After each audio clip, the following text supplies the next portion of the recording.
My recent hike on the John Muir Trail, also known as the JMT, pushed me to my limits, both physically and mentally. It made me take a hard look at how I hike my own hike and what's right for me. It may give you something to think about too.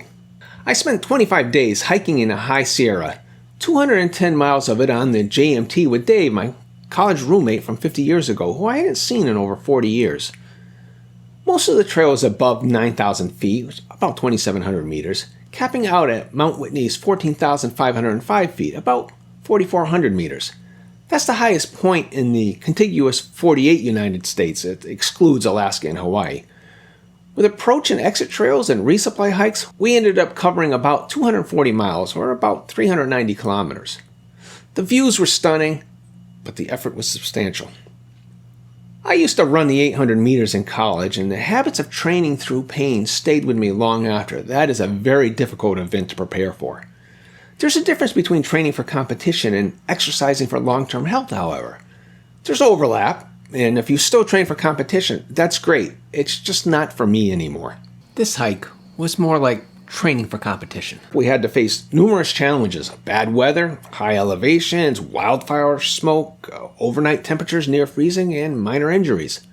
I had a massive 2,800 calorie a day deficit, losing 20 pounds in those 25 days. Let's not dwell on the fact that I had 20 pounds of fat to lose.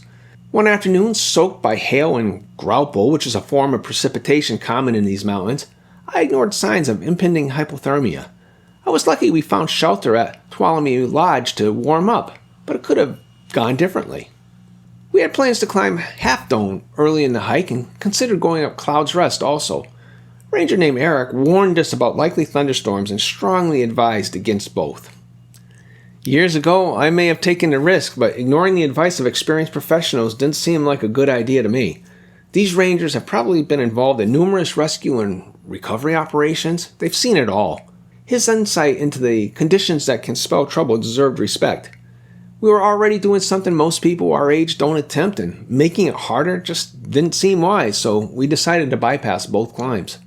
While I was out there for nearly a month, my wife was home managing a lot on her own. A roof replacement, insurance issues, remodeling bids, a special needs dog, all with very limited contact and support from me. It wasn't just inconvenient, it was stressful for her. Some years I've been gone for 6 straight weeks, so you can imagine what it must have been like then. The lesson for all of us: for hiking to be part of our lives, it has to fit within our lives. That means considering our health status, our family situation, and what we enjoy. I absolutely enjoyed my JMT miles. The mountains, the waterfalls, even the seemingly endless climbs and challenging conditions. I wouldn't give up those memories for anything. But in order to enjoy the miles more, I'll keep future trips to 10 days or less. That's still 100 to 150 miles depending on terrain, enough to stay challenged and immersed in nature, but easier on my body and more considerate of things at home. So what does this mean for you? This isn't about slowing down, it's about making hiking sustainable and enjoyable. Maybe your hike is about the miles, or maybe it's photography or bird watching or just walking in peace. A friend of mine is climbing every fire tower in Vermont in a series of day hikes. That's his hike. Do you love hiking but want a daily shower? The Camino de Santiago, with its system of albergues, may be right for you. I highly recommend the movie The Way with Martin Sheen, which gives an excellent look at that pilgrimage. Or if the travel to Spain isn't in the cards for you, consider renting a platform at a state or national park or a preserve in your area. Do day hikes from there. Or if you're lucky like me and you live near such a park, you can do day hikes daily like I do. Hike your own hike doesn't mean doing everything. It means doing what matters to you in a way that fits your life and limits. I hope you'll periodically reevaluate your hiking goals to ensure they stay aligned with your needs. If you appreciate this content, please like, share, subscribe, and comment. Share with me what hike your own hike means to you.